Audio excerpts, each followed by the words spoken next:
ጊዜ አይናቅም። ጊዜ በጣም አይናቅም። አንድ ቀን እንደ ጅል እኔ ይገርማችኋል፣ ሰዓቱን ጠረጴዛ ላይ አይቼ እንደ ጅል አየዋለሁ። እውነቴን ነው ነገራችሁ። ጠረጴዛ ላይ አስቀምጡና ዝም ብሎ ይላል።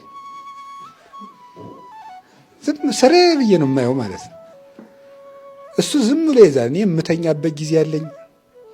ኧረ ሰውዬ ተኝቷል፣ ሲቆይ እስከሚነቃ ልጠብቀው ምናምን አይልም። እኔ ተኝቼውላ እሱ ዝም ብሎ መሄድ፣ እኔ እየቀለድኩ መሄድ፣ እኔ ቁጭ እንዳልኩ እሱ መሄድ እና በጣም ይገርመኛል። እናንተ ምን አይነት ነገር ነው እኮ እንዴ! ቆየኝ የማይባል ነገር።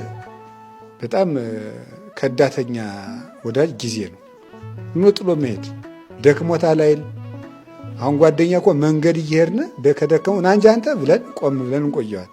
ጊዜ አይቆይም፣ ጥሎ መሄድ እና በጊዜ በጣም አንቀልድ። እውነቴን ነው።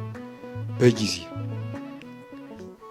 የሆነ ቦታ ላይ የሆነ ነገር እጃችን ላይ ቁጭ እንዳለ በጊዜ እናሳልፈዋለን። በጊዜ